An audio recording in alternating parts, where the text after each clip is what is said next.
João Nuno Azambuja é minhoto e já publicou 3 romances. Mas no mês passado voltou ao seu primeiro livro, Era uma vez um homem, que acaba de ser republicado. Era uma vez um homem que em 2016 venceu o prémio UCLA, União das Cidades Capitais de Língua Portuguesa.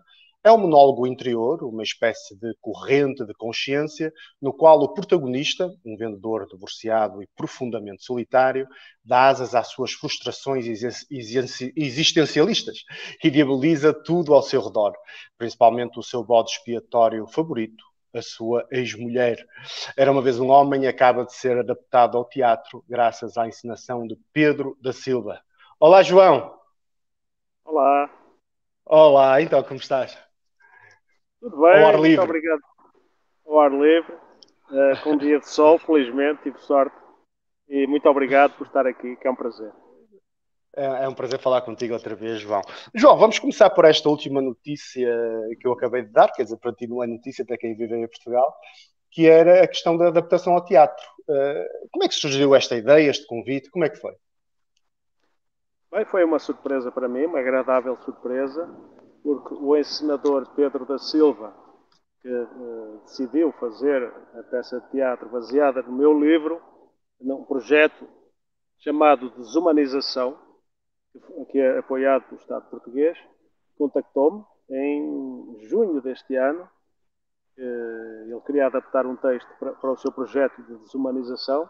Encontrou o livro Era uma vez um homem, ainda à primeira edição, publicada pela UCLA, em 2016, e disse, ele até numa entrevista que deu mais tarde, disse que a página 20 já dizia: é isto que eu quero adaptar ao teatro. E depois, no fim, quando acabou de ler, disse: é realmente isto. E telefonou-me e, claro, eu disse, claro, evidentemente, que autorizo a cedência dos direitos para a peça. Fico muito feliz. Fui ver um ensaio, a convite do encenador e do ator, do intérprete, porque é só um intérprete, que é o homem deste romance, desta novela. E fui ver, gostei muito. Depois fui ver a representação da peça já acabada em Tondela e muito mais gostei ainda, e foi um prazer para mim. E a peça continua em exibição no país. Portanto, este convite, que partiu de um acaso de eles terem encontrado o livro, tem sido um prazer para mim. E quando foste ver este ensaio, quando viste a peça, o que é que sentiste ao ver ali essa tua personagem de carne e osso ali no palco, a circular, a deambular? Como é que foi? É estranho. Foi. Sim, é estranho, porque aquilo que nós criamos, afinal, tem vida, não é? É como a poesia. Na poesia tudo é possível. A realidade às vezes torna impossível coisas que a poesia torna possíveis. E aquele homem que surgiu de uma ideia que eu tive, de uma corrente de consciência, como tu disseste há bocado, estava ali no palco, em carne e osso, e a adaptação que eles fizeram, o encenador fez e a restante equipa, foi muito boa, porque eu creio que eles apanharam, captaram a minha ideia daquele homem. Quem é aquele homem? Aquele homem no fundo, somos todos nós, seja um homem, seja uma mulher. É aquele homem de sucesso, que é um homem de sucesso na estatística, mas que sozinho, só com ele, com a sua consciência, afinal, não é aquele homem de sucesso que as estatísticas apregoam e propalam. E eles conseguiram captar muito bem um homem desiludido, o homem que chega a um ponto que já não tem nada a perder perante este mundo, e que depois faz de bode expiatório, como disseste também, a esposa, Ele Sim, ele odeia. a certa alturas tem ali contornos. Ele é um homem complexo, não é? E a certa Sim, altura sim. tem até contornos algo misóginos. Ele, por exemplo, eu lembro quando Sim, li sim. esse livro, tu ofereceste-me este livro, está num encontro que nós tivemos há uns anos em Portugal, um escritor, já não me lembro, foi em Odivelas, acho eu. Em E, Odivelas, em Odivelas, sim. E eu fiquei aterrado com essa tua personagem, porque ao mesmo tempo é difícil sentir empatia por ela, porque é uma personagem realmente muito complexa e violenta, a ver se está ali com problemas, não é? Mas ao mesmo tempo te identificas-te. Quem é que nunca se sentiu assim, não é? Então ele fala das Uhum. mulheres, ele chama. Desculpa, pá. Uhum. Ele chama cadela à sua mulher a certa altura, não é? E compara com uma cadela. Vários nomes, Bem, vários nomes. vários nomes. Eu lembro-me do cadela, foi o que me marcou. Olha, tu estás. Ele é uma personagem num beco sem saída, no fundo. Sim, exatamente. Aliás, e também disse o encenador que este homem é perfeitamente reacionário, é misógino, é tudo aquilo que nós abominamos, mas ele é assim e porque ele é assim como por já não ter nada a perder. E então ele ataca tudo e todos por raiva, por desilusão, é o sentimento que ele tem dentro dele. E a outra coisa que me disse, porque fiquei muito impressionado também, muito curioso também por saber as opiniões das pessoas que foram ver a peça de teatro, disseram que as pessoas têm medo de se identificar com este homem. Elas identificam-se com este homem, Uhum. notam notam que essa identificação e de perceber as suas desilusões lhes causa desconforto. Têm medo porque elas percebem aquilo que ele está a sentir, mas não querem ser como ele. E agora, se eu me identifico com este homem, claro, ele saiu de mim, saiu de dentro de mim, mas não é só isso. Este homem é tudo aquilo que a sociedade, ou que o indivíduo dentro da sociedade vai criando, vai acumulando, até chegar a esse beco sem saída, não é? É Porque um ponto de ruptura, no fundo, não é? há um ponto em que se nós chegamos, já, já não sabemos o que é que havemos de fazer da nossa vida. Foi esse ponto que ele atingiu.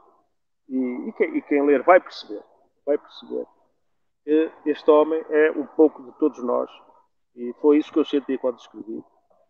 E seja homem, seja mulher. Porque é um homem, mas podia ser uma mulher. E Claro. depois ele vê bodes expiatórios em todo lado, não é? Tudo serve para ele, para despejar a sua raiva, porque o que ele quer é despejar. Ele tem uma passagem até que ele diz Isso passa-se, que deixa-me informar quem não leu o livro, que se passa-se ao longo de uma semana. ao longo de uma semana, Não, ao exatamente, longo ao de uma longo da semana. segunda-feira a domingo, e que, pronto, eu posso adiantar isto, e que é precisamente a última semana da vida dele, deste Uhum. homem, que não tem nome, que, mas que supostamente é um homem formado, um homem de sucesso nestas sociedades modernas, porque é um homem que tem um curso superior, que tem Sim, um emprego, mas nota-se que é um homem culto, informado, é que um vê as homem culto, notícias.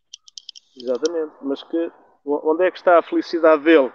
É isso que ele busca desesperadamente, desesperadamente, é encontrar a sua felicidade.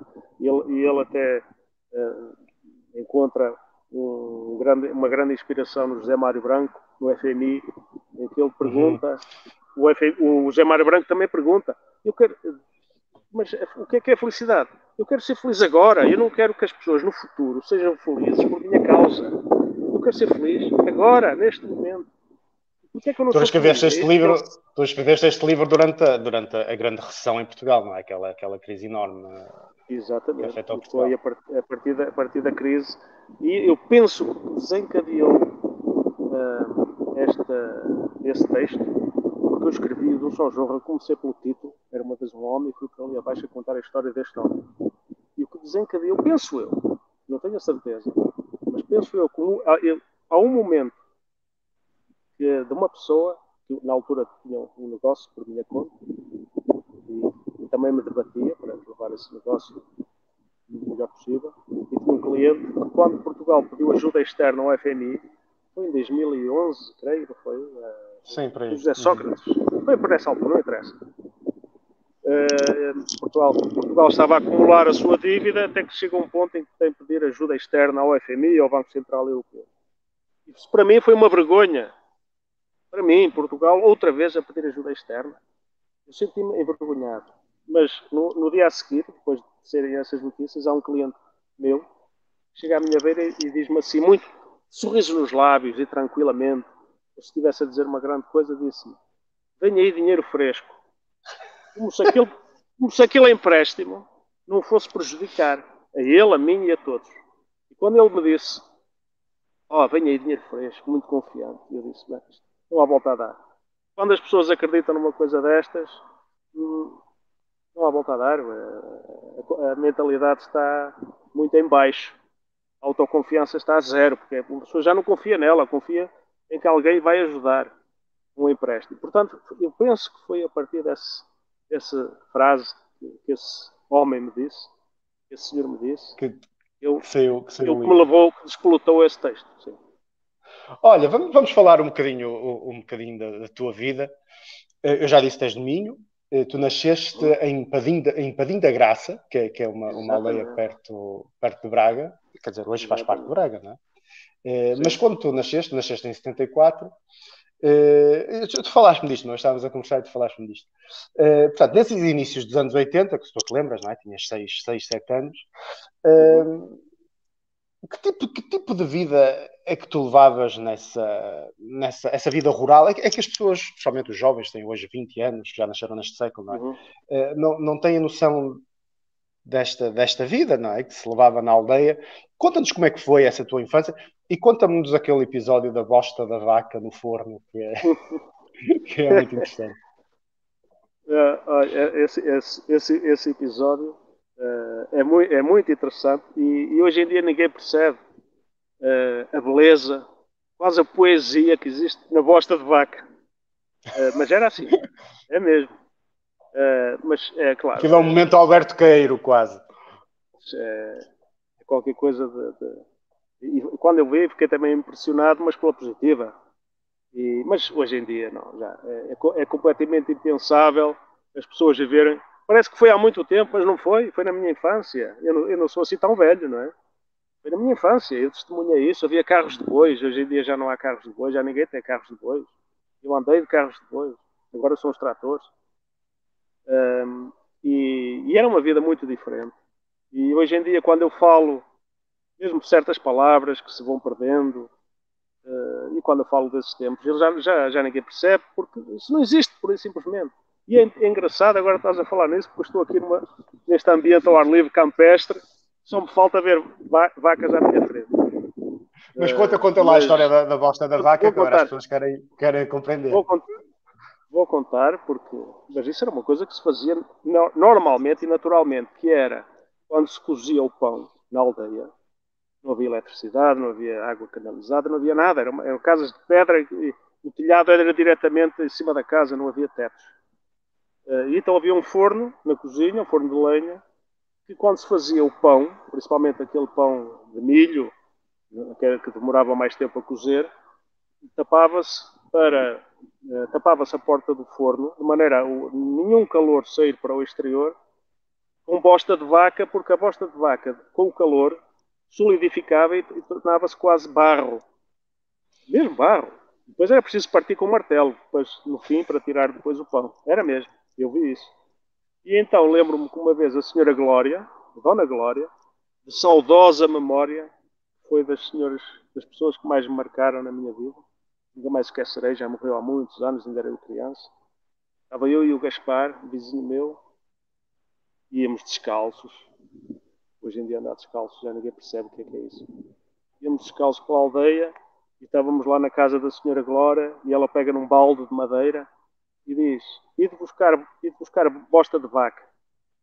E nós lá fomos, o Gaspar e eu atrás dele, que ele percebia mais daquilo, que ele era mais mesmo lá da aldeia. Estudava na cidade. Ele percebia mais da bosta do que eu. E então lá fomos ao sítio onde estavam as vacas, no curral, e ele com as mãos enche as mãos na bosta, enche o balde de bosta até cima, depois mete o balde à cabeça E lá vimos a correr para entregar à senhora Glória para tapar o forno. E pelo caminho ele tropeça e cai e entorna a bosta toda. Então, tivemos de voltar atrás, tornar a encher. Felizmente as vacas eram boas produtoras de bosta. E então tornar. Agora já não há lá vacas nem bois. E então tornamos a encher o balde, levamos o balde com bosta fresquíssima à Dona Glória, fresquíssima ainda, úmida. E ela com as mãos tapou o forno, e no fim, depois lá ficou, no fim partiu com o martelo, lembro perfeitamente, aquilo saía como se fossem pedaços de cerâmica. E depois, ela chamava-lhe bolo, mas aquilo era um pão de milho, centeio, mistura de cereais. Uma coisa maravilhosa. Claro que hoje em dia a ASAI já não deve permitir uma coisa dessa. Já, de certeza já não permite. Olha, mas quem me dera a mim esse bolo? Estou com água na boca já. Olha, tu tens uma pequena propriedade em Trás-os-Montes agora, não é? Acho que é em Valpassos, não é? É exatamente. Por aí. Não é minha, é do meu sogro, mas é. Do teu sogro, sim. E tu és muito apegado à terra, como se vê, não é? Mas apegado à terra no sentido literal. Agora usamos muito o advérbio de modo literalmente, não é? Mas mesmo literal, porque tu gostas de mexer na terra, de tocar na terra, de cultivá-la, não é? O que eu te pergunto é, nós neste momento vivemos esta pandemia, parece que está a retomar agora em força, e começamos a olhar para o que está mais próximo, mesmo as pessoas ou a terra. O que eu te pergunto é se achas que isto poderá gerar uma mudança de paradigma no sentido de aproximar as pessoas da terra, até no respeito, mais no respeito pela natureza, ou pelo contrário, julgas que isto vai voltar tudo ao mesmo e só acaba quando o planeta estiver destruído? Pois isso é uma questão muito complexa e que a mim me preocupa muito, porque quem me dera a mim que as pessoas se ligassem mais à terra, porque a agricultura, por muito que se tente mecanizar a agricultura e as pessoas afastarem-se do campo e só serem meros consumidores e não produtores, porque nós hoje somos consumidores, já não somos produtores. Os produtores cada vez mais são as máquinas, mas a humanidade surgiu como produtora, como transformadora, como meter as mãos na terra para transformar a terra. E hoje em dia isso, nós somos meros consumidores. E isso a mim aflige-me porque eu gostava que as pessoas vissem nós só temos este planeta, só temos esta terra e é na terra que está a nossa felicidade, está a minha, pelo menos, porque... mas a pergunta era, desculpa, era... Não, deixa-me só dizer que eu tinha um professor de História, um professor de Arqueologia, que me dizia que o Neolítico, quer dizer, que a agricultura foi a pior invenção da humanidade. Sim. Era o que ele dizia. Ficamos todos mais pequenos e mais doentes e tal. E é o que diz agora o Harari, aquele filósofo israelita. Não li. Deve ter sido a única pessoa do mundo a não ter lido esse livro. Mas olha, o que eu te perguntava é se achas que vai... Sim, se achas que vai mudar de paradigma, ou se achas que vai voltar tudo ao mesmo. Esta pandemia. Sim. Por causa da pandemia, era isso que eu estava a pensar. Eu acho que o excesso de população na Terra, no planeta Terra, é o principal problema com que nós nos debatemos agora. Porque quando há excesso de população, ou excesso de seja o que for, é muito difícil regrar tudo o resto. Porque é evidente, quando há um excesso de população, é preciso controlar a população. Quando há uma pandemia como agora, e com excesso de gente, é evidente que a liberdade já não é possível como era possível há 100 ou 200 anos. Quer dizer, há 200 anos, a humanidade tinha 900 milhões ou 1000 milhões de habitantes. Agora são 7 mil milhões ou mais, quer dizer... Quase 8 mil milhões, sim. Ou quase 8 mil milhões, quer dizer, e por este andar ainda mais vai ser em pouco tempo chega aos 9 mil milhões e por aí fora. Quer dizer, quando nós andamos a lutar contra as alterações climáticas, a principal causa das alterações climáticas, para mim, é o excesso de população. E claro, agora nós perguntamos como é que se vai resolver esse problema. Claro, nós agora vemos em Portugal que a população jovem decresce. E nós queremos é que se renove a população. Sim, senhor, em Portugal. Mas depois vemos no resto do mundo, no cômputo geral, existe um excesso exorbitante. Na China, por exemplo, nós vemos que se a China está a desenvolver cada vez mais, é inevitável que existam problemas com o ambiente, porque como é que se vão sustentar estas pessoas? É explorando a terra, nós não temos mais nada, vamos explorar o quê se não temos mais nada? Temos de explorar a terra. Portanto, quanto a mim, voltar à terra, às origens, voltar a ir buscar a bosta, voltar a escavar a terra com enxada, isso hoje em dia é completamente impossível porque simplesmente não é praticável, não é? O excesso populacional que temos. E é este excesso que leva a estas restrições da liberdade provocadas pela pandemia, porque é inevitável, não é? Então nós temos um mundo completamente sobrelotado de pessoas, como é que não pode haver restrições da liberdade para combater a pandemia? É inevitável. E custa-nos, claro. a mim Olha, dói-me. agora o nosso tempo também está sobrelotado, chegamos ao fim. Claro, João Nuno, foi um prazer falar contigo. É sempre um prazer falar contigo. Bem, é quem nos ouve. Muito obrigado. O romance Era Uma Vez um Homem, editado pela Guerra e Paz, pode ser comprado nas livrarias portuguesas de França ou na internet. Se preferir, não se esqueça que este livro pode ser requisitado na biblioteca da Fundação Carlos Gulbenkian em Paris. Obrigado e não se esqueça, ler é o melhor remédio.